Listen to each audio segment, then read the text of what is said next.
வணக்கம் நண்பர்களே. நம்ம மெட்ராஸ் உயர்நீதிமன்ற நீதித்துறை ஆட்சேர்ப்பு பிரிவில் பணியாளர்களுக்கான தேர்விற்கு நம்ம தொடர்ந்து வீடியோக்கள் வழங்கிக்கிட்டு இருக்கோம்.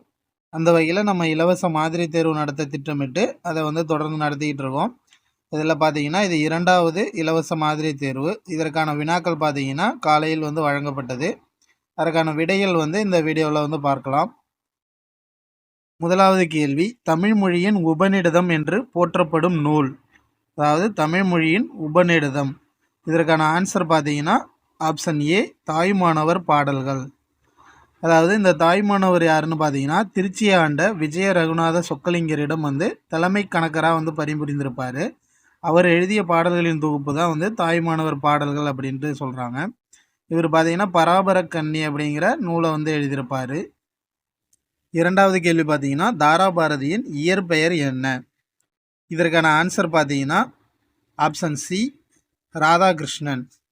அதாவது தாராபாரதியோட இயற்பெயர் ராதாகிருஷ்ணன். இந்த தாராபாரதி பார்த்தீங்கன்னா கவிஞாயிறு அப்படின்ட்டு அழைக்கப்படுறாரு. அது மட்டும் இல்லாமல் இவர் புதிய விடியல்கள், இது எங்கள் கிழக்கு போன்ற நூல்களை எழுதியிருப்பார் இந்த தாராபாரதி. அடுத்து பார்த்தீங்கன்னா ராசகோபாலனுடைய பெயர் யாருடைய இயற்பெயர்னு பார்த்தீங்கன்னா சுரதா அவர்களுடைய இயற்பெயர் தான் ராசகோபாலன். இவர் தேன்மழை, காடு இது போன்ற நூல்களை எழுதியிருப்பார். அடுத்து எஸ் ராமகிருஷ்ணன் பார்த்தீங்கன்னா தற்கால தமிழ் எழுத்தாளர்களில் குறிப்பிடத்தக்கவர் தான் இந்த எஸ் ராமகிருஷ்ணன். இவர் குபபாண்டவம், கதாவிலாசம், தேசாந்திரி போன்ற நூல்களை எழுதியிருக்காரு. அடுத்து பார்த்தீங்கன்னா விருத்தாச்சலம் யாருன்னு கேட்டிங்கன்னா புதுமை பித்தனுடைய இயற்பெயர் தான் விருத்தாச்சலம். இவர் பொன்னகரம், கடவுளும் கந்தசாமி பிள்ளையும் என்ற நூலை எழுதியிருப்பார். அடுத்து பார்த்தீங்கன்னா நவீன தமிழ் இலக்கியத்தின் ஒரு முன்னோடியாக இவர் போற்றப்படுகிறார். அடுத்து மூன்றாவது கேள்வி பார்த்தீங்கன்னா கவிமணி என்னும் பட்டம் பெற்றவர். கவிமணி என்னும் பட்டம் பெற்றவர் அப்படின்னு கேட்டிருக்காங்க. இதற்கான ஆன்சர் பார்த்தீங்கன்னா ஆப்ஷன் பி, தேசிய விநாயகனார். தேசிய விநாயகனார் தான் கவிமணி எனும் பட்டம் பெற்றிருக்காரு. இவர் எழுதிய நூல் தான் ஆசிய ஜோதி. ஆசிய ஜோதி என்ற நூலை ஆங்கிலத்திலிருந்து தமிழில் மொழிபெயர்த்திருப்பார். அது ஆங்கிலத்தில் பார்த்தீங்கன்னா லைட் ஆஃப் ஆசியா அப்படிங்கிற நூலை தான் இவர் ஆசிய ஜோதின்னு நூலை தமிழில் மொழிபெயர்த்திருப்பார். அடுத்து தாராபாரதி பார்த்தீங்கன்னா கவிஞாயிறுன்னு அழைக்கப்படுறாருன்னு சொல்லியிருக்கோம். அடுத்து பார்த்தீங்கன்னா வாணிதாசன். வாணிதாசன் தமிழகத்தினுடைய வேர்ட்ஸ்வர்த். தமிழகத்தினுடைய வேர்ட்ஸ்வர்த் யாருன்னா வாணிதாசனை தான் சொல்லுவாங்க. அடுத்து பாவாணர் பார்த்தீங்கன்னா மொழிஞாயிறு, தேவநேய பாவாணர் அப்படின்ட்டு சொல்கிறாங்க. நான்காவது கேள்வி பார்த்தீங்கன்னா லெபனான் நாட்டைச் சேர்ந்த பன்முக ஆற்றல் பெற்றவர் யார்? அதாவது லெபனான் நாட்டில் உள்ள பன்முக ஆற்றல், அதாவது இந்த கவிதை, சிறுகதை இது மாதிரி நிறைய ஆற்றல்கள் பெற்றவர் யாருன்னு கேட்டிருக்காங்க. இவர் யாருன்னா ஆப்ஷன் பி, கலீல் கிப்ரான். கலீல் கிப்ரான் தான் லெபனான் நாட்டைச் சேர்ந்தவர். அடுத்து இந்த எர்னஸ்ட் ஹெமிங்வே பார்த்தீங்கன்னா கிழவனும் கடலும் அப்படிங்கிற நூலை எழுதியிருப்பார். அதாவது த old man and the C அப்படிங்கிற நூல். அதற்காக அவர் நோபல் பரிசு பெற்றிருப்பார் 1954. அடுத்த ஐந்தாவது கேள்வி, மணிமேகலா தெய்வம் மணிமேகலையை அழைத்து சென்ற தீவு. எங்கே மணிமேகலையை மணிமேகலா தெய்வம் அழைத்துட்டு போனாங்கன்னு கேட்குறாங்க. இதற்கான ஆன்சர் பார்த்தீங்கன்னா ஆப்ஷன் சி, மணிபல்லவ தீவு. இங்கே போய் தான் அவங்க அட்சய பாத்திரம் பெற்றிருப்பாங்க. ஆறாவது கேள்வி, கால் முளைத்த கதைகள் நூலின் ஆசிரியர். இதற்கான ஆன்சர் பார்த்தீங்கன்னா ஆப்ஷன் பி, எஸ் ராமகிருஷ்ணன் அவர்கள். இவர் எழுதிய நூல் தான் கால் முளைத்த கதைகள். அடுத்து ஏழாவது கேள்வி பார்த்தீங்கன்னா ஏழைகளுக்கு உதவி செய்வதே டேஸ் ஆகும். இதற்கான ஆன்சர் பார்த்தீங்கன்னா ஆப்ஷன் பி, ஈகை. ஈகை குணம் கொண்டவர்கள்னு சொல்லுவாங்க. ஈகைனா ஏழைகளுக்கு உதவி செய்கிறது தான் ஈகைன்னு சொல்லுவாங்க. அடுத்து எட்டாவது கேள்வி, கும்பி என்னும் சொல்லின் பொருளை காண்க. கும்பி என்னும் சொல்லின் பொருளை காண்க. இதற்கான ஆன்சர் பார்த்தீங்கன்னா கும்பினா வயிறு. Option D. இந்த அந்நியன் படத்தில் கூட பார்த்துருக்கீங்க, கும்பி பாகம்னு சொல்லுவாங்க, வயிறு வெடிக்கிறது. அதனால் கும்பி பார்த்தீங்கன்னா வயிறு. அடுத்து ஒன்பதாவது கேள்வி பார்த்தீங்கன்னா புத்தரின் வாழ்க்கை வரலாற்றை கூறும் நூல். இதற்கான ஆன்சர் பார்த்தீங்கன்னா ஆப்ஷன் பி, ஆசிய ஜோதி. இதற்கு முன்னாடி பார்த்தோம்ல, ஆசிய ஜோதி இந்த லைட் ஆஃப் ஆசியாங்கிற நூலை தமிழில் மொழிபெயர்த்தது. இந்த நூல் பார்த்தீங்கன்னா புத்தரினுடைய வாழ்க்கை வரலாற்றை கூறும் நூலாக இருக்குது. அடுத்து 10வது கேள்வி, வாடிய பயிரை கண்டபோதெல்லாம் வாடினேன் என்று கூறியவர் யாருன்னு கேட்டிருக்காங்க. இதற்கான ஆன்சர் பார்த்தீங்கன்னா ஆப்ஷன் டி, ஏ மற்றும் பி. அதாவது வள்ளலார், ராமலிங்க அடிகள் இரண்டுமே ஒருவர் தான். அடுத்து 11வது கேள்வி பார்த்தீங்கன்னா, அன்னை தெரசாவிற்கு டேஸுக்கான நோபல் பரிசு கிடைத்தது. அது என்னத்துக்குன்னு பார்த்தீங்கன்னா ஆப்ஷன் ஏ, அமைதிக்கான நோபல் பரிசு வழங்கியிருப்பாங்க. அவர்கள் செய்த தொண்டினை பாராட்டி அவர்களுக்காக அமைதிக்கான நோபல் பரிசு வழங்கியிருப்பாங்க. 12வது கேள்வி பார்த்தீங்கன்னா, கீழ்கண்டவற்றில் மெய் என்னும் பொருளை தராத சொல் எதுன்னு கேட்டிருக்காங்க. இதற்கான ஆன்சர் பார்த்தீங்கன்னா ஆப்ஷன் சி, பொய். அதாவது உண்மை, உடம்பு இரண்டுமே மெய்ன்னு பொருள்படுறது தான் அது. அடுத்து 13வது கேள்வி, தேசம் உடுத்திய நூலாடை என கவிஞர் குறிப்பிடும் நூல். அது என்ன நூல்னு பார்த்தீங்கன்னா நமக்கு எல்லாருக்குமே தெரிஞ்ச திருக்குறள். ஆப்ஷன் பி, உலக பொதுமறைன்னு அழைக்கப்படுற திருக்குறள் தான் தேசம் உடுத்திய நூலாடை என கவிஞர் சொல்லியிருப்பார். இதில் ஆப்ஷன் ஏ திருவாசகம் பார்த்தீங்கன்னா மாணிக்கவாசகரால் எழுதப்பட்ட நூல். அடுத்ததாக திரிகடுகம் பார்த்தீங்கன்னா நல்லாதனாரால் எழுதப்பட்டது தான் இந்த நூல். திரிகடுகம்ங்கிறது என்னென்னா சுக்கு, மிளகு, திப்பிலி இதால் ஆன மருந்து தான் திரிகடுகம்னு சொல்லுவாங்க. அது எப்படி நோயை தீக்குதோ அந்த 3 பொருளும், இதில் உள்ள அறக்கருத்துக்கள் 3 அறக்கருத்துக்களும் மனிதனுடைய அறியாமையை போக்கி அறிவை வளர்க்கும். அடுத்து திருப்பாவை பார்த்தீங்கன்னா ஆண்டாள் எழுதியது தான் திருப்பாவை. 14வது கேள்வி, இது எங்கள் கிழக்கு எனும் நூலின் ஆசிரியர். இதற்கான ஆன்சர் பார்த்தீங்கன்னா ஆப்ஷன் ஏ, தாராபாரதி. தாராபாரதி எழுதிய நூல் தான் இது எங்கள் கிழக்கு. அடுத்து 15வது கேள்வி பார்த்தீங்கன்னா, காந்தியடிகளின் உடை அணிவதில் மாற்றத்தை ஏற்படுத்திய ஊர். அது என்ன ஊர்னு பார்த்தீங்கன்னா மதுரை. Option B, Madurai. மதுரைக்கு வந்த பிறகு தான் அவர் தன்னுடைய ஆடைகளை திறந்து வேஷ்டி, துண்டு மட்டுமே அணிந்திருப்பார். இது எப்போன்னா மதுரைக்கு 1921 செப்டம்பர் மாதம் வருவார். அப்போ பார்த்தீங்கன்னா அங்கே பெரும்பாலான மக்கள் அரை ஆடை தான் அணிந்திருப்பாங்க. அதிகமாக பார்த்தீங்கன்னா இடுப்பில் துண்டு மட்டும்தான் அணிந்திருப்பாங்க. அடுத்தது பார்த்தீங்கன்னா 16வது கேள்வி, வேலு நாச்சியாரின் பெண்கள் படைப்பிரிவுக்கு தலைமையேற்றவர். இந்த வேலு நாச்சியாரின் பெண்கள் படைப்பிரிவுக்கு தலைமையேற்றவர் யாருன்னா ஆப்ஷன் டி, குயிலி தான் தலைமையேற்றிருப்பாங்க. இந்த குயிலி பார்த்தீங்கன்னா கடைசி போரில் தன்னுடைய உடம்புல தீய வைத்து ஆங்கிலேயர்களுடைய வெடிகுண்டு கிடங்குக்குள்ளே போய் அதை வெடிக்க வச்சுருப்பாங்க. இந்த உடையால் பார்த்தீங்கன்னா வேலு நாச்சியாரை ஆங்கிலேயர்கள் காட்டி கொடுக்க சொல்லுவாங்க. அதனால் முடியாதுன்னு சொன்னதுனால அவங்கள கொன்னுடுவாங்க. இந்த மருது சகோதரர்கள் பார்த்தீங்கன்னா இந்த ஆண்கள் படைப்பிரிவிற்கு தலைமை தாங்கியவர்கள் தான் மருது சகோதரர்கள். சின்ன மருது, பெரிய மருதுன்னு சொல்லுவாங்க. அடுத்ததாக ராணி மங்கம்மாள் பார்த்தீங்கன்னா மதுரை சொக்கநாத நாயக்கரின் மனைவி தான் ராணி மங்கம்மாள். அதாவது நாயக்க மரபில் யாருமே பெண்கள் யாருமே ஆட்சி புரியாத நிலையில் ஒரு காப்பாட்சியாளராக இருந்திருப்பார் அந்த காலகட்டத்தில். அடுத்து 17வது கேள்வி பார்த்தீங்கன்னா, வேலு நாச்சியார் சிவகங்கையை மீட்ட ஆண்டு. இதற்கான ஆன்சர் பார்த்தீங்கன்னா ஆப்ஷன் ஏ, 1780. அடுத்து 18வது கேள்வி பார்த்தீங்கன்னா, ஏவல் என்பதன் பொருளை காண்க. ஏவல்னா பார்த்தீங்கன்னா தொண்டு. இதற்கான ஆன்சர் பார்த்தீங்கன்னா ஆப்ஷன் சி, தொண்டு செய்கிறதா ஏவல். அடுத்து 19வது கேள்வி, பெயர்ச்சொல் எத்தனை வகைப்படும்னு கேட்டிருக்காங்க. பெயர்ச்சொல் பார்த்தீங்கன்னா மொத்தமாக ஆப்ஷன் பி 6 வகைப்படும். அதாவது பொருள், இடம், காலம், சினை, பண்பு, தொழில் என்ற 6 வகையாக பிரிப்பாங்க. அடுத்த கேள்வி பார்த்தீங்கன்னா 20வது கேள்வி, கீழ்கண்டவற்றுள் பொருந்தாததை கண்டுபிடி. இதற்கான ஆன்சர் பார்த்தீங்கன்னா தெருங்கிறது பார்த்தீங்கன்னா இடப்பெயர். ஒரு இடத்தை குறிக்கிறது தான் தெரு. அப்போ இடப்பெயராக இருக்குது. இந்த மூன்றும் பார்த்தீங்கன்னா ஒரு பொருட்பெயரை குறிக்குது. ஒரு பொருளை குறிக்கிறது தான் இந்த மூன்றுமே. மரம், செடி, பறவை இதெல்லாம். அடுத்து 21வது கேள்வி, நாற்காலி பெயர் சொல்லின் வகை அறிக. அதாவது நாற்காலியுடைய பெயர் சொல் கேட்டிருக்காங்க. இது பெயர் சொல் என்ன பெயர் சொல்னு பார்த்தீங்கன்னா காரணப்பெயர். Option C, காரணப்பெயர். 4 கால்கள் இருக்கிறதுனால இதை நாற்காலின்னு காரணம் கருதி வச்சிருக்காங்க. அடுத்து 22வது கேள்வி, சோசியல் ஒர்க்கர்ஸ் தமிழ் சொல் தருக. அதாவது சோசியல் ஒர்க்கர்ஸ்னால் யாருன்னா ஆப்ஷன் ஏ, சமூக பணியாளர். இந்த தன்னார்வலர் பார்த்தீங்கன்னா வாலண்டியர்னு சொல்லுவாங்க. 23வது கேள்வி லாரி. லாரி என்ற ஆங்கிலச் சொல்லிற்கு நிகரான தமிழ்ச் சொல் தருக. இதற்கான ஆன்சர் பார்த்தீங்கன்னா ஆப்ஷன் சி சரக்குந்து. இந்த பேருந்து பார்த்தீங்கன்னா பஸ். நம்ம போகிற பஸ்ஸை வந்து பேருந்துன்னு சொல்லுவாங்க. சிற்றுந்துனா மினி பஸ்ஸு. மினி பஸ் தான் வந்து சிற்றுந்து. மகிழுந்து பார்த்தீங்கன்னா கார்.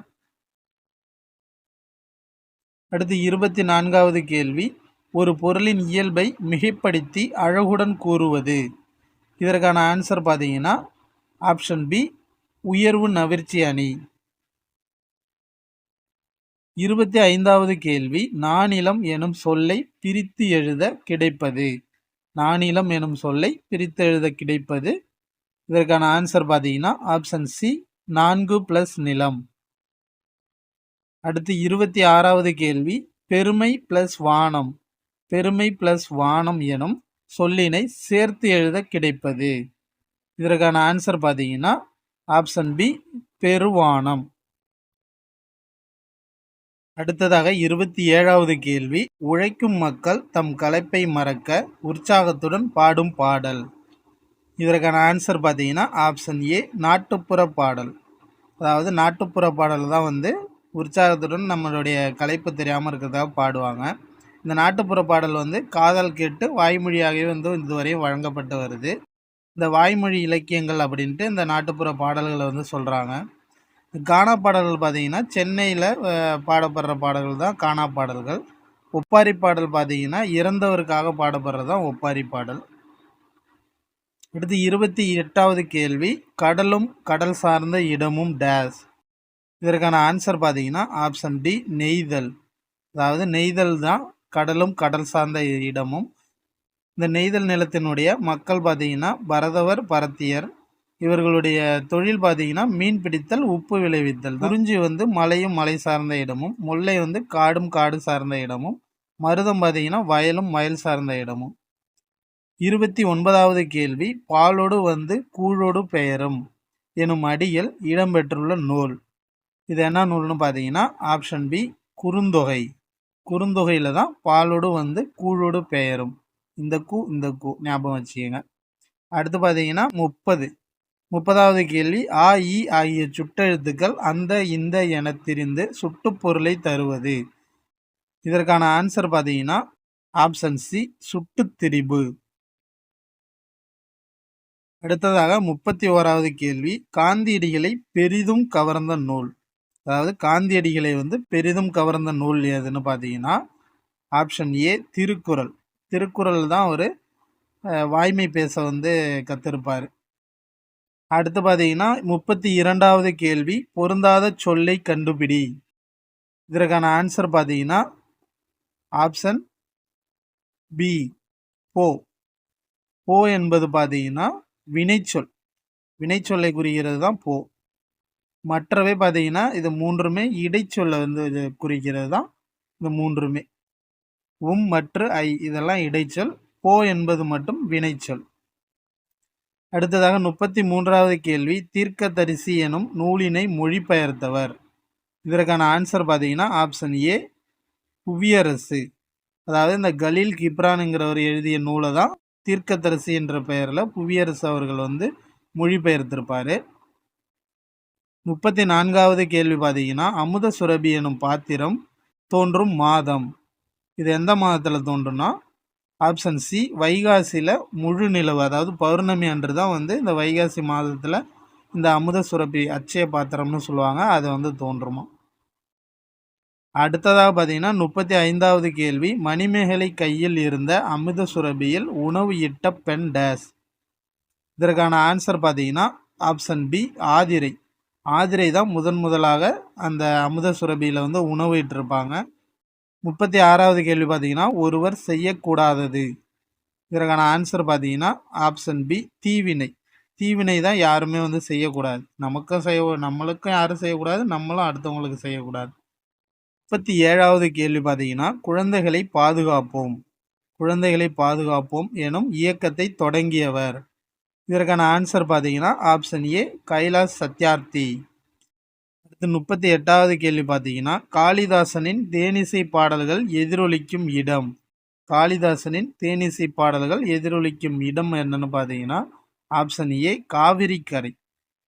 அடுத்ததாக 39வது கேள்வி, சென்னையில் இலக்கிய மாநாடு நடைபெற்ற ஆண்டு. இதற்கான ஆன்சர் பார்த்தீங்கன்னா, ஆப்ஷன் சி 1937. இந்த இலக்கிய மாநாட்டிற்காக தான் காந்தியடிகள் வந்திருப்பாரு. அவர் தலைமையில் தான் இந்த இலக்கிய மாநாடு நடைபெற்றிருக்கும். இந்த இலக்கிய மாநாட்டினுடைய வரவேற்பு குழு தலைவராக உவே சாமிநாத ஐயர் இருந்திருப்பார். உவேசா இந்த இலக்கிய மாநாட்டின் வரவேற்பு குழு தலைவராக இருந்திருப்பார். 40வது கேள்வி பார்த்தீங்கன்னா, முத்து வடுகநாதர் ஆங்கிலேயரால் கொல்லப்பட்ட இடம் எதுன்னு கேட்டிருக்காங்க. இதற்கான ஆன்சர் பார்த்தீங்கன்னா, ஆப்ஷன் பி காளையார் கோவில். காளையார் கோவில் போரில் தான் ஆங்கிலேயர்களால் முத்து வடுகநாதர் கொல்லப்பட்டிருப்பாங்க. 41வது கேள்வி, ஜான்சி ராணிக்கு முன்பே ஆங்கிலேயரை எதிர்த்து வீரப்போர் புரிந்தவர். இதற்கான ஆன்சர் பார்த்தீங்கன்னா, ஆப்ஷன் சி வேலுநாச்சியார். வேலுநாச்சியார் அவர்கள் தான் ஜான்சி ராணிக்கு முன்பே ஆங்கிலேயர்களை எதிர்த்து வீரப்போர் புரிந்திருப்பாங்க. 42வது கேள்வி, பழமொழியை நிறைவு செய்க. கார்த்திகை மாதம் டேஸ் கண்டமாரி. இதற்கான ஆன்சர் பார்த்தீங்கன்னா, ஆப்ஷன் பி கார்த்திகை மாதம் பிறை கண்ட மாதிரி. அடுத்து 43வது கேள்வி, கோ என்றால் பொருள் என்ன? இதற்கான ஆன்சர் பார்த்தீங்கன்னா, ஆப்ஷன் சி பசு. பசுவை தான் நம்ம கோன்னு சொல்லுவோம். அடுத்து பார்த்தீங்கன்னா 44வது கேள்வி, கவிஞர் தமது கருத்தை சுவையோடு சொல்வதற்கு உதவுவது. இதற்கான ஆன்சர் பார்த்தீங்கன்னா, ஆப்ஷன் ஏ அணி. அடுத்து 45வது கேள்வி, திராவிட நாட்டின் வானம்பாடி என்று பாராட்ட பெற்றவர். இதற்கான ஆன்சர் பார்த்தீங்கன்னா, ஆப்ஷன் சி முடியரசன் அவர்கள். நண்பர்களே, இது உங்களுக்கான கேள்வி. இந்த திராவிட நாட்டின் வானம்பாடி என்று முடியரசனை புகழ்ந்தவர் யார்? பாராட்டியவர் யாருன்னு கமெண்ட் பாக்ஸில் சொல்லுங்கள். அடுத்து 46வது கேள்வி, தமிழ்நாட்டின் தலை சிறந்த துறைமுகமாக விளங்கியது அப்படின்னு கேட்டிருக்காங்க. அதாவது கீழ்கண்டவற்றில் தமிழ்நாட்டின் தலை சிறந்த துறைமுகமாக விளங்கியது எதுன்னு கேட்டிருக்காங்க. இது பார்த்தீங்கன்னா, ஆப்ஷன் டி பூம்புகார். பூம்புகார் சோழ அரசர்களுடைய சிறந்த துறைமுகமாக விளங்கியிருக்கும். அடுத்தபடியாக 47வது கொஸ்டின், தாய் தந்தை இலக்கண குறிப்பு வரைய. தாய் தந்தை இதற்கான ஆன்சர் பார்த்தீங்கன்னா, ஆப்ஷன் பி உம்மை தொகை. அதாவது தாயும் தந்தையும் என்று வரணும். இது பதிலாக தாய் தந்தைன்னு வந்ததுனால இது என்ற சொல் மறைந்து வர்றதுனால இது உம்மை தொகைன்னு சொல்கிறாங்க. அதே எண்ணுமைனா வெளிப்பட்டு வந்தால் அது எண்ணுமை. அடுத்து 48வது கேள்வி, அரேபியாவிலிருந்து இறக்குமதி செய்யப்பட்டது. அரேபியாவிலிருந்து என்ன இறக்குமதி செஞ்சாங்கன்னா, ஆப்ஷன் சி குதிரையை இறக்குமதி பண்ணியிருப்பாங்க. அரேபிய குதிரைகள். அடுத்தபடியாக 49வது கேள்வி, சாலவும் நன்று இலக்கண குறிப்பு தருக.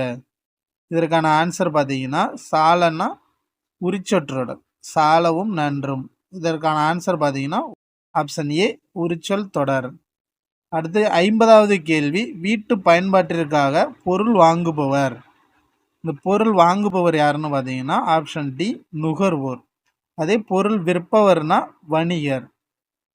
ஓகே நண்பர்களே, இதோட பகுதி ஆ தமிழ் பொது தமிழ் முடிந்தது 50 கேள்வி. அடுத்ததாக பகுதி ஆவன்னா 51வது கேள்வி, தடையின்றி தொங்கவிடப்பட்ட காந்தமானது எப்பொழுதும் டேஸ் திசையிலே நிற்கும்னு கேட்டிருக்காங்க. அதாவது எந்த திசையிலே நிற்கும்னு பார்த்தீங்கன்னா, வடக்கு தெற்கு, என்எஸ்ன்னு சொல்லுவாங்க. வடக்கு தெற்கு இந்த திசையில தான் ஒரு தொங்கவிடப்பட்ட காந்தம் இருக்கும். அடுத்த 52வது கேள்வி, காந்தத்தால் ஈர்க்கப்படும் பொருள். இதற்கான ஆன்சர் பார்த்தீங்கன்னா, ஆப்ஷன் பி ஊசி. ஊசி தான் காந்தத்தால் ஈர்க்கப்படும் பொருள். அடுத்த 53வது கேள்வி பார்த்தீங்கன்னா, உலக நீர் தினம் எப்பொழுது கொண்டாடப்படுகிறது? இதற்கான ஆன்சர் பார்த்தீங்கன்னா, ஆப்ஷன் சி மார்ச் 22. மார்ச் 22 தான் உலக நீர் தினம் கொண்டாடப்படுகிறது. அடுத்த 54வது கேள்வி, நீர்நிலைகள் கடலை சந்திக்கும் ஈரநிலங்களுக்கு டேஸ் என்று பெயர். அதாவது நீர்நிலைகள் கடலை போய் கலக்கிற இடத்துக்கு என்னன்னு கேட்குறாங்க பேர். இதற்கான ஆன்சர் பார்த்தீங்கன்னா, ஆப்ஷன் பி முகத்வாரம். முகத்வாரம்னு சொல்லுவாங்க. அடுத்து 55வது கேள்வி பார்த்தீங்கன்னா, வேதியியலாளர்களால் இயற்கை நிறங்காட்டி என்று அழைக்கப்படுவது. இயற்கை நிறங்காட்டின்னா இப்போ என்னன்னு பார்த்தீங்கன்னா, நம்மளுடைய மஞ்சள் இயற்கை நிறங்காட்டி அப்படின்ட்டு சொல்கிறாங்க. நம்ம யூஸ் பண்ணுற மஞ்சளை. அடுத்து 56வது கேள்வி, வெங்காயம் நறுக்கும்போது கண்ணீரை வரவழைக்கும் வேதிப்பொருள்.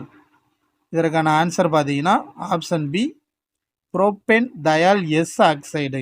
இந்த மெர்காப்டன் பார்த்தீங்கன்னா எல்பிஜி சிலிண்டரில் கலக்கப்படுறது, நறுமணத்திற்காக கலக்கப்படுவது தான் இந்த மெர்காப்டன்.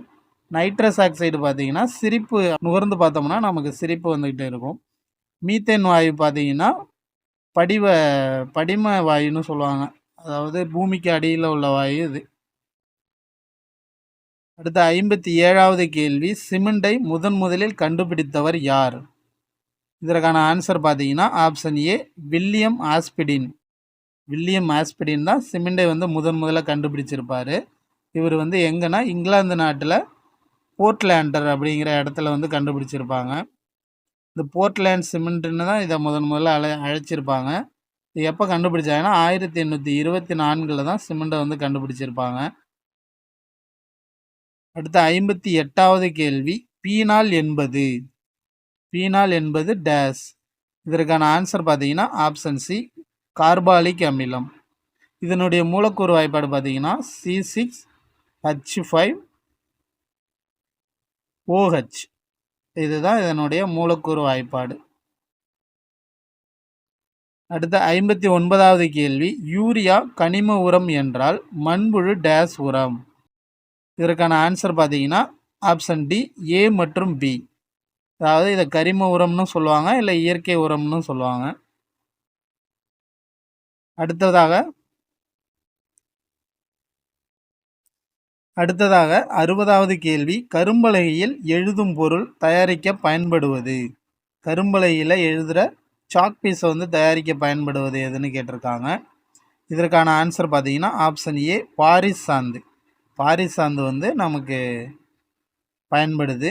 அடுத்ததாக பார்த்தீங்கன்னா 61வது கேள்வி, களைக்கொல்லி பயன்பாடு டேஸ் மாசுபாட்டை உருவாக்கும். இதற்கான ஆன்சர் பார்த்தீங்கன்னா ஆப்ஷன் டி இவற்றில் எதுவும் இல்லை. அதாவது களைக்கொல்லி நில மாசுபாட்டை உருவாக்கும். அடுத்த 62வது கேள்வி, உற்பத்தியாளர்கள் எனப்படுபவை. இதற்கான ஆன்சர் பார்த்தீங்கன்னா ஆப்ஷன் சி தாவரங்கள். தாவரங்களை தான் நம்ம உற்பத்தியாளர்கள்னு சொல்லுவாங்க. ஏன்னா அது தனக்கு தேவையான உணவை தானே தயாரித்து கொள்ளும். அடுத்தபடியாக 63வது கேள்வி, கீழ்கண்டவற்றுள் வைட்டமின் சி அதிகம் உள்ளது எது? இதற்கான ஆன்சர் பார்த்தீங்கன்னா ஆப்ஷன் டி நெல்லிக்காய். இந்த வைட்டமின் சி பார்த்தீங்கன்னா குறைவினால் ஏற்படும் நோய் பார்த்தீங்கன்னா ஸ்கர்வி. இந்த நெல்லிக்காய் அடிக்கடி உட்கொண்டு வந்தாக்கா அந்த ஸ்கர்வி நோய் ஏற்படாது. அடுத்த 64வது கேள்வி, இயற்கையான கொசு விரட்டி. அதாவது இயற்கையான கொசு விரட்டி என்னன்னு பார்த்தீங்கன்னா ஆப்ஷன் டி வேம்பு. வேம்பு தான் இயற்கை கொசு விரட்டி. அடுத்ததாக 65வது கேள்வி, காவிரி ஆற்றின் குறுக்கே கட்டப்பட்டுள்ள அணை. இதற்கான ஆன்சர் பார்த்தீங்கன்னா ஆப்ஷன் பி கல்லணை. கல்லணை தான் காவிரி ஆற்றின் குறுக்கே கட்டப்பட்டது. அடுத்த 66வது கேள்வி, தமிழகத்தில் பத்தினி வழிபாட்டை அறிமுகம் செய்தவர் டேஸ். இதற்கான ஆன்சர் பார்த்தீங்கன்னா ஆப்ஷன் பி சேரன் செங்குட்டுவன். 67வது கேள்வி, குறிஞ்சி நிலப்பகுதியில் வாழ்ந்த மக்களின் தொழில். அதாவது குறிஞ்சி நில மக்களுடைய தொழில் என்னன்னு கேட்குறாங்க. அவர்களுடைய தொழில் பார்த்தீங்கன்னா ஆப்ஷன் சி வேட்டையாடுதல் மற்றும் சேகரித்தல். உணவுகளை சேகரிக்கிறது, கிழங்கு இது மாதிரி காய்கள் அது போன்று சேகரிப்பாங்க. ஏன்னா அவங்க குறிஞ்சி மலைப்பகுதியில் வாழ்கிறவங்க, அதனால் அவங்க வேட்டையாடி தான் உணவு சேகரித்திருப்பாங்க. 68வது கேள்வி பார்த்தீங்கன்னா புத்த சரிதம் எனும் நூலின் ஆசிரியர். இதற்கான ஆன்சர் பார்த்தீங்கன்னா ஆப்ஷன் பி அஸ்வகோசர். அஸ்வகோசர் எழுதியது தான் புத்த சரிதம். 69வது கேள்வி பார்த்தீங்கன்னா கடைசி மௌரிய அரசரை கொன்றவர் யாருன்னு கேட்டிருக்காங்க. இதற்கான ஆன்சர் பார்த்தீங்கன்னா ஆப்ஷன் ஏ புஷ்யமித்ரர் சுங்கர். சுங்கர்னு சொல்லுவாங்க, புஷ்யமித்ரர் சுங்கர். கடைசி மௌரிய அரசர் யாருன்னு கமெண்ட் பாக்ஸில் கமெண்ட் பண்ணுங்கள். 70வது கேள்வி, சீனாவைச் சேர்ந்த பௌத்த துறவி யார்? சீனாவைச் சேர்ந்த பௌத்த துறவி யாருன்னு கேட்டிருக்காங்க. Option C Fa Hien. பாகியான் தான் சீனாவைச் சேர்ந்த பௌத்த துறவி. 71வது கேள்வி, குப்த வம்சத்தை நிறுவியவர். குப்த வம்சத்தை நிறுவியவர். இதற்கான ஆன்சர் பார்த்தீங்கன்னா ஆப்ஷன் பி ஸ்ரீகுப்தர். ஸ்ரீகுப்தர் தான் குப்த வம்சத்தை வந்து நிறுவியிருப்பார். அடுத்து 72வது கேள்வி, நாலந்தா பல்கலைக்கழகம். நாலந்தா பல்கலைக்கழகம் வந்து யாருடைய ஆதரவில் சிறப்புற்றதுன்னு கேட்டிருக்காங்க. இதற்கான ஆன்சர் பார்த்தீங்கன்னா ஆப்ஷன் சி ஹர்ஷர். ஹர்ஷருடைய ஆதரவில் தான் வந்து நாலந்தா பல்கலைக்கழகம் வந்து சிறப்புற்றிருக்கும். அடுத்தபடியாக பார்த்தீங்கன்னா 73வது கேள்வி, 6 மீட்டர் நீளமுள்ள கம்பியினை 1.5 மீட்டர் நீளமுடைய சிறிய கம்பிகளாக வெட்டினால் எத்தனை சிறிய கம்பிகள் வந்து கிடைக்கும்னு கேட்டிருக்காங்க. அதாவது 6 மீட்டர் நீளம் இருக்க ஒரு கம்பியை அதை 1.5 மீட்டராக கட் பண்ணோம்னா நமக்கு எத்தனை சிறிய கம்பிகள் வந்து கிடைக்குன்னு கேட்குறாங்க. அப்போ நமக்கு என்ன கொடுத்துருக்காங்க, 6 மீட்டர் கொடுத்துருக்காங்க. அதை என்ன பண்ணணும், நம்ம வந்து 1.5 மீட்டராக கட் பண்ணணும். அப்போ கட் பண்ணால் நம்ம வகுக்கணும்னு அர்த்தம். 1/2. இப்போ 1/2ன்னு இருக்குது.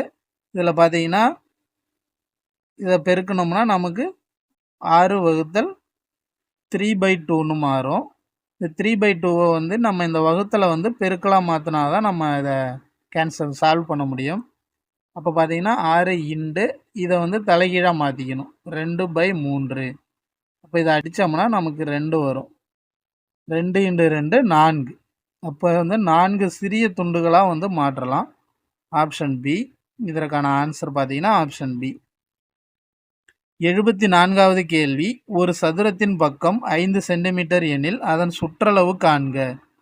அதாவது இதில் என்ன கேட்டிருக்காங்கன்னா ஒரு சதுரத்தினுடைய சுற்றளவு கேட்டிருக்காங்க. இப்போ சதுரத்துக்கு எத்தனை பக்கம் இருக்குன்னா 1 2 3 4 மொத்தம் 4 பக்கங்கள் இருக்குது. இதற்கான சுற்றளவு பார்த்தீங்கன்னா 4 இன்டு ஏ. இதுதான் இதற்கான சுற்றளவு. அப்போ நமக்கு வந்து ஏ கொடுத்துட்டாங்க.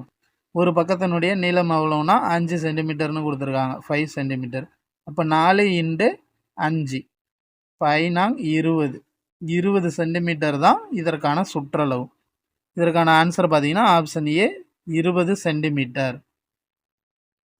அடுத்தபடியாக 75வது கேள்வி, 3 சென்டிமீட்டர் 4 சென்டிமீட்டர் மற்றும் 5 சென்டிமீட்டர் பக்க அளவுகள் கொண்ட ஒரு முக்கோணத்தின் சுற்றளவு காண்க. ஏற்கனவே வந்து நம்ம சதுரத்தினுடைய சுற்றளவு பார்த்தோம். இதில் என்ன கேட்டிருக்காங்கன்னா முக்கோணத்தினுடைய சுற்றளவு கேட்டிருக்காங்க. அதாவது ஒரு முக்கோணம் இருக்குது, அது என்னென்னா 3 சென்டிமீட்டர், அடுத்து 4 சென்டிமீட்டர், 5 சென்டிமீட்டர் வந்து இருக்குது. இப்போ பார்த்தீங்கன்னா நமக்கு என்ன கொடுத்துருக்காங்க, 3 4 5 சென்டிமீட்டர் வந்து பக்கத்தின் அளவுகள் வந்து கொடுத்துட்டாங்க. அப்போ நமக்கு வந்து சுற்றளவுக்கு வந்து தெரியணும். இப்போ சுற்றளவுக்கான ஃபார்முலா பார்த்தீங்கன்னா முக்கோணத்தின் சுற்றளவு பார்த்தீங்கன்னா ஏ ப்ளஸ் பி ப்ளஸ் சி தான் வந்து முக்கோணத்தின் சுற்றளவு. அந்த 3 பக்கங்களுடைய நீளத்தை வந்து நம்ம கூட்டினோம்னா அதற்கான ஆன்சர் வந்து கிடைச்சிரும். அப்போ இதை 3 + 4 4 + 5 இதை கூட்டினோம்னா நமக்கு என்ன கிடைக்குன்னா 12 சென்டிமீட்டர்னு கிடைக்கும். இப்போ இது முக்கோணத்தினுடைய சுற்றளவு பார்த்தீங்கன்னா ஆப்ஷன் பி 12 சென்டிமீட்டர். 76வது கேள்வி, 12 மீட்டர் பக்க அளவு உடைய ஒரு சதுர வடிவிலான வீட்டு மனைக்கு வேலி அமைக்க மீட்டருக்கு பார்த்தீங்கன்னா ரூ. 15 வீதம் ஆகும் செலவை வந்து கேட்டிருக்காங்க. அதாவது ஒரு மீட்டருக்கு 15னா மொத்தமாக 12 மீட்டருக்கு எவ்வளவு ஆகும் அப்படின்னு கேட்டிருக்காங்க. இதற்கான ஆன்சர் பார்த்தோம்னா ஒரு சதுர வடிவ நிலம் வந்து இருக்குது, மனை வந்து இருக்குது, அதை சுற்றி நம்ம வேலி அமைக்கணும். வேலி எப்படி அமைப்போமோ சுற்றி தான் அமைப்போம். அப்போ இதற்கு சதுரத்தினுடைய சுற்றளவு வந்து நமக்கு தெரியணும். இப்போ சுற்றளவுக்கான ஃபார்முலா என்ன, 4 இன்டு ஏ. இப்போ நமக்கு வந்து பக்க அளவு கொடுத்துட்டாங்க, ஏன்னு கொடுத்துட்டாங்க, 12 சென்டிமீட்டர்னு கொடுத்துட்டாங்க. இப்போ 4 இன்டு 12 எவ்வளோ நமக்கு ஆன்சரு 48. அப்போது சுற்றளவு எவ்வளவு, சதுரத்துக்கு 48. இப்போ அடுத்து பார்த்தீங்கன்னா அதற்கான ஆகும் செலவு வந்து கேட்குறாங்க. அப்போ நமக்கு மொத்தமாக எவ்வளோ மீட்டர் இருக்குன்னா 48 மீட்டர் வந்து இருக்குது. இப்போ ஒரு மீட்டருக்கு வந்து 15 ரூபா ஆகுதுன்னா இப்போ 48 மீட்டருக்கு எவ்வளோ ஆகுன்னு பார்த்தோம்னா நமக்கு ஆன்சர் வந்து கிடைச்சிரும். இப்போ இது ரெண்டையும் பெருக்கணும்னா நமக்கு அதற்கான ஆன்சர் வந்து கிடைச்சிரும். இதை பெருக்கணும்னா எவ்வளோ வரும்னா 750 20. இப்போ மொத்தமாக 12 மீட்டர் பக்க அளவு உள்ள சதுரத்திற்கு வந்து மனைக்கு வேலி அமைக்க பார்த்தீங்கன்னா 720 ரூபாய் வந்து ஆகும். Option C 720. 77வது கேள்வி, ஒரு செவ்வக வடிவிலான புகைப்படம் ஒன்றின் பரப்பளவு 820 சதுர சென்டிமீட்டர் மற்றும் அதன் அகலம் பார்த்தீங்கன்னா 20 சென்டிமீட்டர்னு கொடுத்துருக்காங்க. எனில் அதன் நீளம் மற்றும் அதனுடைய சுற்றளவை காண்கன்னு கேட்டிருக்காங்க. அப்போ நமக்கு வந்து ஒரு செவ்வக வடிவிலான புகைப்படம் வந்து இருக்குது. இதனுடைய பரப்பளவு என்னன்னு கொடுத்துருக்காங்க, 820ன்னு கொடுத்துட்டாங்க. 820ன்னு கொடுத்துருக்காங்க. இதனுடைய அகலம் என்ன கொடுத்துருக்காங்கன்னா 20 சென்டிமீட்டர் வந்து அகலம் கொடுத்துட்டாங்க. அப்போ நமக்கு வந்து செவ்வகத்தினுடைய பரப்பளவிற்கான ஃபார்முலா என்னென்னா L/B. நமக்கு L/B வந்து இது என்னென்னா செவ்வகத்தினுடைய பரப்பளவு. இப்போ நமக்கு வந்து எல் வந்து கொடுக்கல, எல் கேட்டிருக்காங்க. இப்போ எல் அப்படியே வச்சுக்கிட்டு பி என்ன கொடுத்துருக்காங்க, அகலம் வந்து 20 கொடுத்துருக்காங்க. இதனுடைய மொத்த பரப்பளவு என்னென்னா 820 கொடுத்துருக்காங்க. அப்போ இது ரெண்டையும் அடித்தோம்னா நமக்கு எல் வந்து கிடைச்சிரும். அப்போ 41 வந்து கிடைக்கும். அப்போ எல் என்னென்னா 41, எல் வந்து 41 கிடைக்குது. இதனுடைய சுற்றளவு கேட்டிருக்காங்க. இது செவ்வகத்தினுடைய சுற்றளவிற்கான ஃபார்முலா பார்த்தீங்கன்னா 2 × L+B. இதுதான் சுற்றளவிற்கான ஃபார்முலா. நமக்கு எல்லும் தெரியும், பியும் தெரியும். அப்போ 2 × 41 + 20. அப்போ இதை அடித்து போட்டோம்னா நமக்கு இதற்கான ஆன்சர் என்னென்னா 122ன்னு வரும். So option B 41 centimetre 122 centimetre தான் இதற்கான ஆன்சர். Option B. 78வது கேள்வி, 18 மற்றும் 30 ஆகிய எண்களின் மீபேக்கா மற்றும் மீச்சிமாவின் விகிதத்தை காண்கன்னு கேட்டிருக்காங்க. அதாவது HCF LCM இந்த 2 எண்ணுக்கும் உள்ள HCF LCM வந்து அதனுடைய விகிதம் வந்து கேட்டிருக்காங்க.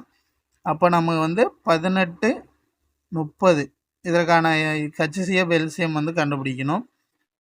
இதில் பார்த்தோம்னா நமக்கு HCF எவ்வளோ வரும்னா 6 வரும். 3 6 18 5 6 30. இதுக்கு மேலே இதை குறைக்க முடியாது. அதனால் நமக்கு வந்து HCF என்ன வருது, 6 வருது. இப்போ 6 கொடுத்தாச்சு. அடுத்து இதனுடைய எல்சிஎம் பார்த்தீங்கன்னா 6 18, 18 × 5 பார்த்தீங்கன்னா 90. அப்போ 6 × 90 வந்து வருது. நம்ம அடித்தோம்னா 1 6 6 1 6 6 5 30. அப்போ 15 வரும். 1:15 தான் இதற்கான ஆன்சர். Option A 1:15. அதாவது இந்த HCFையும் எல்சிஎம்மும் சுருக்கணும்னா 60ஐயும் 90ஐயும் நம்ம சுருக்கணும்னா 1:15ன்னு வரும். இதுதான் இதற்கான ஆன்சர். 79வது கேள்வி, ஒரு குழந்தைக்கு நாள் ஒன்றுக்கு 100 கிராம் காய்கறிகள் வந்து தேவைப்படுகிறதாம். அடுத்து பார்த்தீங்கன்னா 90 குழந்தைகள் உள்ள பள்ளிக்கு எத்தனை கிலோகிராம் காய்கறிகள் வந்து தேவைப்படுதுன்னு கேட்டிருக்காங்க. இதை நம்ம வந்து ரெண்டுக்குள்ள டிஃப்ரெண்ட் பார்க்கணும். பார்த்தீங்கன்னா இதில் 100 கிராம் தான் கொடுத்துருக்காங்க. அவங்க கேள்வி என்ன கேட்டிருக்காங்க, கிலோகிராமில் கேட்டிருக்காங்க. இப்போ பார்த்தீங்கன்னா இப்போ நமக்கு ஒரு குழந்தைக்கு எவ்வளோன்னா 100 கிராமு. அப்போ 90 குழந்தைக்கு எவ்வளோ வரும்னு பார்த்தோம்னா இது ரெண்டையும் பெருக்கி போட்டு இதை கிலோகிராமாக மாற்றினோம்னா 9 கிலோகிராம். 9 கிலோகிராம் தான் இதற்கான ஆன்சர். Option D. 80வது கேள்வி, ஒரு செயற்கைக்கோள் 7 மணி 16 நிமிடங்கள் 20 வினாடிகளில் தன்னுடைய சுற்றுவட்ட பாதையை அடைகிறது. இதனை வினாடிகளில் கணக்கிடுகன்னு கேட்குறாங்க. அதாவது ஒரு செயற்கைக்கோள் இருக்குது, அது வந்து 7 மணி 16 நிமிடம் 20 வினாடிகளில் வந்து அதனுடைய சுற்றுவட்ட பாதைக்கு வந்து செல்லுதான். இதை வந்து மொத்தமாக வினாடிகளில் எவ்வளோன்னு கேட்குறாங்க. அப்போது நமக்கு இது 20 வினாடி கொடுத்துட்டாங்க. அப்போ 20, இப்போ 16 கொடுத்துருக்காங்க. 16 நிமிடம். 16 நிமிடம்னா எவ்வளோ இருக்கும், ஒரு நிமிடத்துக்கு வந்து 60 செகண்ட், 60 வினாடி இருக்கும். இப்போ 16 × 60னா எவ்வளோ வரும்னா 960 வரும். அடுத்து 7 கொடுத்துருக்காங்க, 7 மணி நேரம். அப்போது ஒரு நிமிடத்திற்கு வந்து 60. அப்போது மொத்தமாக ஒரு மணி நேரத்துக்கு எவ்வளோ வரும்னா 60 × 60 6 6 36 360 இன்டு 7. இதை வந்து பெருக்கணும்னா நமக்கு என்ன கிடைக்குன்னா 25,200ன்னு கிடைக்கும். அப்போ இதை மொத்தமாக நம்ம ப்ளஸ் பண்ணணும். இந்த 20 வினாடி, இங்கே ஒரு 960 வினாடி, 5,200 வினாடி. மொத்தமாக 7 மணி நேரத்துக்கு எவ்வளோ இருக்கும்? 25,200 வினாடி. இதை வந்து நம்ம கூட்டினோம்னா இதற்கான ஆன்சர் பார்த்தீங்கன்னா ஆப்ஷன் பி 26,180 வினாடிகள் வந்து கிடைக்கும். அடுத்தபடியாக பார்த்தீங்கன்னா, ஒருவர் ரூ. 300க்கு 75 மாம்பழங்களை வாங்கி அவற்றில் 50 மாம்பழங்களை ரூ. 300க்கு விற்பனை செய்தார். அனைத்து மாம்பழங்களும் விற்பனையான பின் அவரது லாபம் அல்லது நட்டம் காண்கன்னு கேட்டிருக்காங்க. அப்போது அனைத்தையும் அவர் விற்றுட்டாருன்னா அவருக்கு லாபம் கிடைக்குமா நட்டம் கிடைக்குமா எவ்வளவுன்னு கேட்டிருக்காங்க. எவ்வளவுனா முதல்ல 75 பழங்களை வந்து 300 ரூபாய்க்கு வாங்குறாரு. அதே வந்து 50 பழங்களை வந்து அவர் 300 ரூபாய்க்கு விற்கிறாரு. அப்போ இது வந்து லாபம் தானே அவருக்கு. 50 பழங்கள் தான் விற்றுருக்காரு. இப்போ 50 பழம் விற்கும்போது ஒரு பழம் எவ்வளவுக்கு விற்றுருப்பாருன்னா 0 அடித்தோம்னா 6. ஒரு பழம் வந்து 6 ரூபாய்க்கு விற்றுருப்பார். அப்போ நமக்கு டோட்டலாக எத்தனை பழம் இருக்குது? 75 பழம் இருக்குது. டோட்டலாக எல்லா பழத்தையும் விற்றா அவருக்கு 75 இன்டு 6 இதை பெருக்கணும்னா 450 வரும். அவர் ஏற்கனவே வாங்கினது எவ்வளவுனா 300 ரூபாய்க்கு அவர் வாங்கியிருக்காரு. அப்போ இதை கழித்தோம்னா 150 வந்து நமக்கு கிடைக்கும். அப்போ இவருடைய லாபம் வந்து 150. 300 ரூபாய்க்கு தான் வாங்கியிருக்காரு 75 பழங்களை. ஆனால் அவர் விற்றது எவ்வளவு? 450 ரூபாய்க்கு விற்றுருக்காரு. ஸோ மொத்தமாக பார்த்தோம்னா அவருக்கு 150 ரூபா லாபம் வந்து கிடைச்சிருக்கு. இப்போ இதற்கான ஆன்சர் பார்த்தீங்கன்னா ஆப்ஷன் பி 150 லாபம். 82வது கேள்வி, தள்ளுபடியானது டேஸிலிருந்து கழிக்கப்பட்டு விற்பனை விலை பெறப்படுகிறது. தள்ளுபடி வந்து எதில் வழங்குவாங்கன்னா நமக்கு எப்போதுமே குறித்த விலையில் தான் தள்ளுபடி வந்து கொடுக்க முடியும். ஒரு பொருளுடைய ஃபிக்ஸட் ரேட்டில் மட்டும்தான் அவங்க தள்ளுபடி வழங்குவாங்க. அடுத்து 83வது கேள்வி, உலக மக்கள் தொகை தினம் எப்பொழுது கடைபிடிக்கப்படுகிறது? இதற்கான ஆன்சர் பார்த்தீங்கன்னா ஆப்ஷன் பி ஜூலை 11. 84வது கேள்வி, டைமண்ட் லீக் போட்டிக்கான ஈட்டி எறிதலில் சாம்பியன் பட்டம் வென்றவர் யாருன்னு கேட்டிருக்காங்க. இதற்கான ஆன்சர் பார்த்தீங்கன்னா ஆப்ஷன் சி நீரஜ் சோப்ரா. இவர் தான் ஈட்டி எறிதலில் டைமண்ட் லீக் போட்டிக்காக வந்து சாம்பியன் பட்டம் வந்து பெற்றிருப்பார். இவர் பார்த்தீங்கன்னா 2 முறை இந்த பட்டத்தை வந்து பெற்றிருக்காரு. அதனால் முதலாக ஒரு இந்தியர் வந்து 2 முறை பெறுவது இந்த டைமண்ட் லீக் பட்டத்தை வந்து பெறுவது இவர் தான் முதல் முறையாக. இந்த டைமண்ட் லீக் போட்டி எங்கே நடக்குதுன்னா சுவிட்சர்லாந்தில் வந்து நடந்துக்கிட்டு இருக்கு. அடுத்து 85வது கேள்வி, ஆசியாவின் சிறந்த ஜூனியர் தடகள வீரராக தேர்வு செய்யப்பட்டுள்ளவர். இதற்கான ஆன்சர் பார்த்தீங்கன்னா ஆப்ஷன் பி செல்வ பிரபு திருமாறன். இவர் வந்து தமிழ்நாட்டை வந்து சேர்ந்தவர். அடுத்து 86வது கேள்வி, தமிழகத்தில் காலை உணவு திட்டம் எப்பொழுது தொடங்கப்பட்டது? அதாவது தமிழகத்தில் 1 to 5 1ஆம் வகுப்பிலிருந்து 5ஆம் வகுப்பு மாணவர்களுக்கு காலை உணவு வழங்கும் திட்டம் தான் இந்த காலை உணவு திட்டம். இதில் பார்த்தீங்கன்னா இது என்னைக்கு தொடங்கினாங்கன்னா ஆப்ஷன் பி 15/9/2022 தொடங்கியிருப்பாங்க. இந்த செப்டம்பர் 15ங்கிறது அறிஞர் அண்ணாவினுடைய பிறந்த நாள். அதில் அவர் தொடங்கியிருப்பாங்க. இது மதுரையில் வந்து தொடங்கியிருப்பாங்க. அடுத்து 87வது கேள்வி, உள்நாட்டிலே உருவாக்கப்பட்ட வேறுபட்ட உலகளாவிய வழிகாட்டுதல் செயற்கைக்கோள் அமைப்பின் பெயர்னு கேட்டிருக்காங்க. அதாவது ஜிபிஎஸ் மாதிரி இது வருது. அதாவது உலகளாவிய வழிகாட்டுதல் செயற்கைக்கோள் அமைப்பு. இதனுடைய பெயர் என்னன்னு பார்த்தீங்கன்னா ஆப்ஷன் ஏ சாகர் சம்பார்க்குங்கிறது தான் இந்த டிஜிஎன்எஸ்எஸ்ன்னு சொல்கிறாங்க. அடுத்து 88, ஒரு நாளுக்கு எத்தனை நிமிடங்கள் வந்து இருக்குன்னு கேட்குறாங்க. ஒரு நாளுக்கு எத்தனை நிமிடங்கள்? அப்போ நமக்கு பார்த்தீங்கன்னா 60 நிமிடம் வந்து ஒரு மணி நேரம். அப்போ வந்து 24 மணி நேரத்துக்கு எத்தனை 60 நிமிடங்கள் இருக்குன்னு கண்டுபிடிச்சோம்னா நமக்கு வந்து ஆன்சர் கிடைக்கும். இதற்கான ஆன்சர் பார்த்தீங்கன்னா ஆப்ஷன் சி 1440 நிமிடங்கள். அடுத்தபடியாக பார்த்தீங்கன்னா 89வது கேள்வி, 2004 தாக்கிய சுனாமி அலைகள் எங்கு ஏற்பட்ட நிலநடுக்கத்தின் விளைவாக தோன்றியதுன்னு கேட்குறாங்க. இது எங்கே ஏற்பட்டிருக்குன்னா ஆப்ஷன் சி இந்தோனேசியா. இந்தோனேசியாவில் சுமத்ரா தீவுக்கு பக்கத்தில் தான் இது வந்து ஏற்பட்டிருக்கும். இது பார்த்தீங்கன்னா 2004 டிசம்பர் 26 வந்து இந்த சுனாமி வந்து ஏற்பட்டிருக்கும். இந்த நம்ம மெட்ராஸ் ஹைகோர்ட் எக்ஸாமில் அடிக்கடி இந்த சுனாமி அலைகளை பற்றி ஒரு கேள்வி கண்டிப்பாக வந்துக்கிட்டே இருக்குது. அதனால் சுனாமியை பற்றி கொஞ்சம் நல்லா படிச்சுக்கங்க. அடுத்த கேள்வி பார்த்தீங்கன்னா 90 மக்களாட்சியின் பிறப்பிடம் டேஸ். மக்களாட்சி எங்கே பிறந்ததுன்னா ஆப்ஷன் சி கிரேக்கம். பண்டைய கிரேக்க நாடுகளில் தான் வந்து பிறந்திருக்கு. அடுத்து 91வது கேள்வி, இந்தியாவின் மிக பழமையான உள்ளாட்சி அமைப்பு இது என்னன்னு பார்த்தீங்கன்னா ஆப்ஷன் டி சென்னை. சென்னை தான் மிக பழமையான உள்ளாட்சி அமைப்பு. அதாவது 1688 வந்து சென்னை மாநகராட்சி வந்து உருவாக்கியிருப்பாங்க. அடுத்து 92வது கேள்வி, தமிழ்நாட்டில் முதலில் உருவாக்கப்பட்ட நகராட்சி கேட்டிருக்காங்க. தமிழ்நாட்டில் முதல்ல எந்த நகராட்சி இது உருவாக்குனாங்கன்னா ஆப்ஷன் சி வாலஜாபேட்டை. வாலஜாபேட்டை நகராட்சி தான் முதல்ல உருவாக்கப்பட்ட நகராட்சி. அடுத்து 93வது கேள்வி, மாநகராட்சியின் தலைவர் டேஸ் என அழைக்கப்படுகிறார்.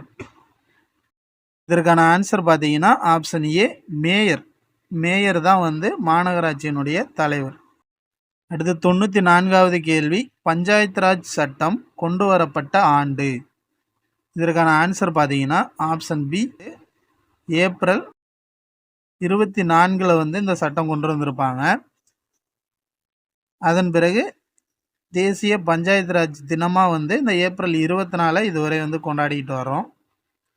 அடுத்து 95வது கேள்வி பார்த்தீங்கன்னா இந்திய அரசியலமைப்பு சட்டத்தின் தந்தை டேஸ். இது யாருன்னா ஆப்ஷன் டி அண்ணல் அம்பேத்கர். இவரை வந்து அரசியலமைப்பு செதுக்கின சிற்பின்னு சொல்லுவாங்க. அடுத்து 96வது கேள்வி, காந்தியின் பிறந்த நாளை சர்வதேச அகிம்சை நாளாக ஐநா சபை அங்கீகரித்த ஆண்டு. ஐநா சபை வந்து எப்போ காந்தியடிகளுடைய பிறந்த நாளை சர்வதேச அகிம்சை நாளாக அங்கீகரித்ததுன்னு கேட்குறாங்க. இதற்கான ஆன்சர் பார்த்தீங்கன்னா ஆப்ஷன் பி 2007. அடுத்து 97வது கேள்வி, எங்கு நடைபெற்ற காங்கிரஸ் மாநாட்டில் தேசிய கீதம் முதலாக பாடப்பட்டது. இதற்கான ஆன்சர் பார்த்தீங்கன்னா ஆப்ஷன் சி கொல்கத்தா. கொல்கத்தாவில் நடைபெற்ற காங்கிரஸ் மாநாட்டில் தான் முதலாக தேசிய கீதம் வந்து பாடியிருப்பாங்க. அடுத்து 98வது கேள்வி பார்த்தீங்கன்னா தமிழக அரசு பெண்களுக்கு உள்ளாட்சியில் 50% இடஒதுக்கீடு வழங்கிய ஆண்டு. இதற்கான ஆன்சர் பார்த்தீங்கன்னா ஆப்ஷன் பி 2016. 2016 தமிழ்நாடு அரசு வந்து பெண்களுக்கு உள்ளாட்சி அமைப்புகளில் வந்து 50% வந்து இடஒதுக்கீடு வழங்குது.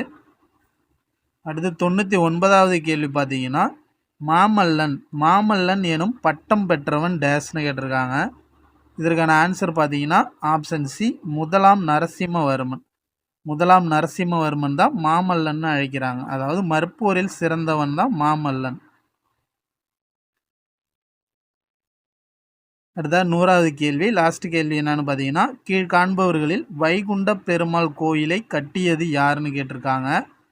இதற்கான ஆன்சர் பார்த்தீங்கன்னா ஆப்ஷன் பி 2ஆம் நந்திவர்மன். இந்த 2ஆம் நந்திவர்மன் தான் வைகுண்ட பெருமாள் கோயிலை காஞ்சிபுரத்தில் வந்து கட்டியிருப்பாங்க. ஓகே ஃப்ரெண்ட்ஸ், இதோட இந்த வீடியோ வந்து முடியுது. மொத்தமாக இதில் 100 வினாக்கள் வந்து பார்த்துருக்கோம். 50 தமிழ் வினாக்கள், 50 பொது அறிவு சம்பந்தமான வினாக்கள். அடுத்ததாக இலவச மாதிரி தேர்வு 3ல் வந்து வினாக்கள் வந்து பார்க்கலாம். ஓகே ஃப்ரெண்ட்ஸ், இந்த தேர்வு வந்து உங்களுக்கு பயனுள்ளதாக இருந்திருக்கும்னு நினைக்கிறேன். Okay friends, thanks.